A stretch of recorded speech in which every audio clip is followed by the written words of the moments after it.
Hi guys, and welcome back to my channel. If you're new to my channel, you are very welcome. For those that are returning subscribers, thank you very much. If you're new to my channel, I post my videos on Sundays at 6:30 p.m. so consider pressing that subscribe button if you enjoy this type of content. Also press the bell button so you don't miss out any of my new videos. So for today's video, I am going to talk about a concept I heard from Les Brown, and it's just about adjusting your life to your own pace. And yeah, I hope you guys enjoy this video.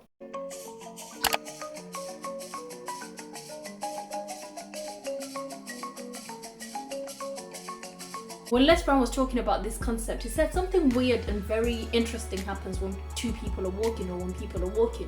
And he said when you're walking with someone, you either adjust to their pace or they adjust to your pace. It's not something that is communicated or that you say, let's now put our left foot in front and whatnot. Nothing like that happens. But just randomly and out of the norm, without it being communicated, you automatically either adjust to their pace or they adjust to your pace. And he states the question that whose pace are you adjusting to? And he kind of worded this in terms of your life, like whose pace are you adjusting to? And it made me think about how I can talk about this from growing up in an African household or what I've seen amongst the African community. And it's that sometimes people will try to rush you to do things or to rush you into their own decisions of how they think you should live your life. And one of these, I think, that is a good example in terms of adjusting to someone else's pace is in terms of marriage. And this, I don't know why people think there's such a cap on when you should be married or when you should, have certain things by. And with things like marriage, I think once you hit a certain age in an African household, it's, when are you gonna get married? You haven't talked about boys, or you haven't talked about marriage. Is everything okay? And it seems like there's this rush on getting married, or you're a bit old. Are you not married yet? You don't have a husband. You don't have kids, kind of thing. And some people fall for that trap, or fall for that added pressure that oh my goodness me, I'm 30, I'm 32, I'm 36. I should be married by now. But you're not then moving your life at your own pace. You're now moving and adjusting your life to the pace of someone else's, or how they think your life should be, or what you should have achieved by this time in your life. And also just looking at it generally in terms of how you live your life. I think people tend to set certain milestones by certain times. So, by the age that I am 25, I need to have bought my house, I need to have traveled half of the world, and I need to have done this, and I need to have done that. And it's just certain standards are by society, certain standards are culturally, and people will then rush to make decisions or rush to do things when they don't necessarily want to do it themselves, because culturally, how can I not be married by 39? How can I, not have kids by 36, or whatever age or number is put on there? And we then deny ourselves our true life or our true existence because we want to rush to the timelines that other people have given us, or the timelines that society says these things should be done. And I think in rushing to make those decisions, we make premature decisions without really fully understanding or grasping the depth of that decision in terms of, like, for example, having kids. If you are not in a good financial place, if you're not emotionally in a place to raise a child, you really have no business, and take this subjectively, guys.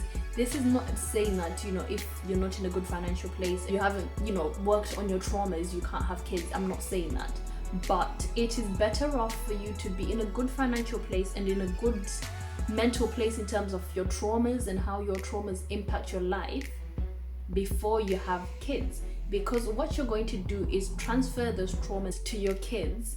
And also because you're in a bad financial place, your kids are not going to have as much stability. If we're going to be honest, when you are not in a good financial place, you're not in the best place emotionally, because you're thinking, oh, I need to make sure this month these bills and these bills and these bills are covered. You're just not setting things right for when that child is born. And also, like, there's this idea that I must, which to be honest, I think, not that I'd fallen trapped to, but it's also something I think I want to do anyway. But I think I've gained more flexibility in how I'm going to do it, or what. It's not so rigid. I was one of those people that by 30 I want to have retired and not retired in terms of I won't be working, or just chilling at home doing nothing. I mean, I want to retire from having to do things that I don't necessarily want to do. Like, there's certain people that hate their jobs, like absolutely detest their jobs, but they wake up every day going there because they have to go. I want to have retired from having to do things because I need to do it to make a living. I need to do it because that's the only option that is there. That's the kind of retirement I mean. And I think in my head I had put it in terms of I don't ever want to work, but I don't want to work again past the age of 30 or 40. But now that I've looked back at it and kind of analyzed where this idea of being a millionaire by 30 came from, I also realized that yes, although it can happen, what exactly do I want to retire from? And like I've said, I want to retire from having to do things because I have to do them to make a living, and being able to have the freedom to choose. You know what it is? Today I feel a bit off, so I'm going to cancel this, or I'm not going to attend this because I need to take care of myself, and not having to force myself to do things when I'm not in the mental place to do it. Also adjusting my timeline to what is right, really, because I think by me saying I want to be a millionaire by 30, although yes, it can happen, I'm also putting a lot of pressure on myself, and also counting down the years, like, oh my god, now I'm 24, like I have five and something years for me to achieve this. And to be honest, your life can change over the course of a year, over the course of 6 months. Your life can change in a week. One good idea can really transform the entirety of your life. But how I've taken it is that I want to then grow this in a way that allows me to create generational wealth, that allows me to really have freedom. I don't want to have financial freedom without having time freedom. So I don't want to have a lot of money, but I have to work like 18 hours a day for me to be able to sustain that money, or sustain that lifestyle, or to make that money. Like, I want the true and ultimate freedom.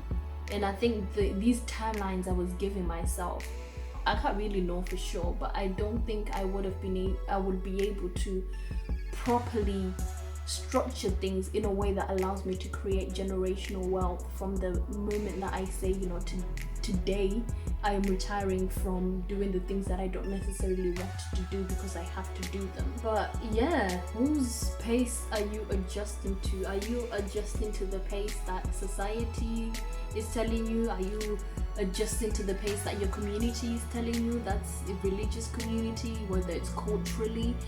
Whose pace are you adjusting to?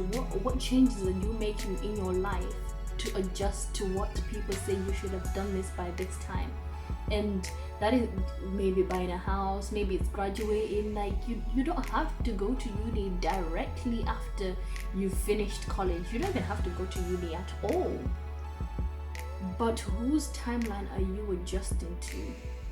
Or who is governing what decisions you make next with your life, without maybe you being conscious of it, without you maybe having much say in it? Like, who's dictating how your life is meant to be and how it plans out and what time period you have to do it?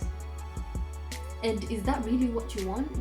is that timeline really set, or is it really in alignment with what you want for your life and how you see your life going? Or is it just to please people? Or is it to quieten down the constant nagging you're getting from maybe your friends, your family members? Revisit your life and just think of the certain goals and deadlines that you have. Like, what is governing those deadlines? What is governing those goals that you have?